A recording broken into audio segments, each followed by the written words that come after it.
আসসালামু আলাইকুম গাইজ। আজ চলে আসলাম আমাদের বাংলাদেশের জাতীয় স্মৃতিসৌধ।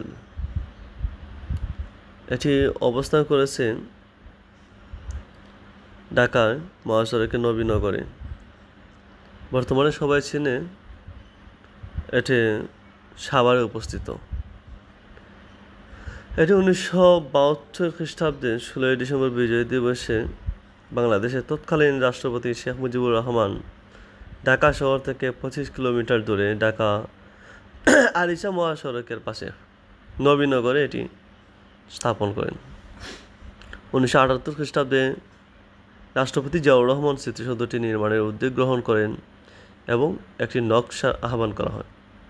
1978 জুন মাসে প্রাপ্ত 57টি নকশার মধ্যে সৈয়দ মঈনুল হোসেনের প্রণীত নকশাটি গৃহীত হয় এবং 1979 খ্রিস্টাব্দে মূল স্মৃতিসৌধের নির্মাণ কাজ শুরু করা হয় এবং 1972 খ্রিস্টাব্দে বিজয় দিবসের ঠিক অল্প কিছুদিন পূর্বে সমাপ্ত হয়। 2002 খ্রিস্টাব্দে গৃহীত প্রকল্প অনুযায়ী এখানে একটি অগ্নিশিখা, সুবিস্তৃত মেডাল এবং একটি গ্রন্থাগার স্থাপনের পরিকল্পনাও আছে। এই স্মৃতিসৌধে কিন্তু আমাদের জাতীয় এই মুক্তিযোদ্ধা 10 জনের কবরস্থান দেওয়া হয়েছে। এখানে গণকবর দেওয়া হয়েছিল এই 10 জনের। এছাড়াও এই স্মৃতিসৌধে 7টি স্তম্ভ আছে, আর সেই 7টি স্তম্ভের মধ্যে আমাদের 7টি বড় বড় এই যুদ্ধ গৃহীত রয়েছে। তার মধ্যে 1952 সালের ভাষা আন্দোলন, 1954 এর যুক্তফ্রন্ট নির্বাচন, 1956 এর শাসনতন্ত্র আন্দোলন, 1962 এর শিক্ষা আন্দোলন, 1966 এর 6 দফা আন্দোলন, 1969 এর গণঅভ্যুত্থান, 1971 এর মুক্তিযুদ্ধ।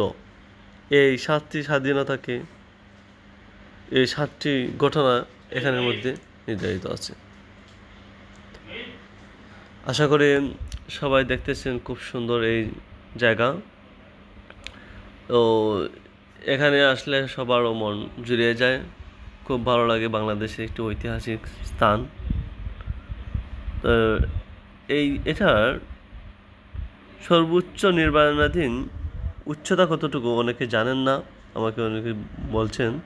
এর সর্বোচ্চ উচ্চতা হচ্ছে 150 ফুট উচ্চতা নিয়ে এটি নির্মাণ হয় এবং এটা স্থপতি, মেইন স্থপতি হচ্ছেন সৈয়দ মঈনুল হোসেন। ওনার যে আকৃতি, যেটা ওই আকৃতিটা উনি দিয়েছেন, ওটাই গৃহীত হয়েছিল। আর এর নির্মাণ কাজ শুরু হয়েছিল 1978 সালে জুন মাসে এবং নির্মাণাধীন কাজ শেষ হয়েছে 1982 সালে। আবার বলে দিলাম। আর এটা অবস্থান করছে সাভার, বাংলাদেশ। বর্তমান জায়গার নাম হচ্ছে সাভার, বাংলাদেশ।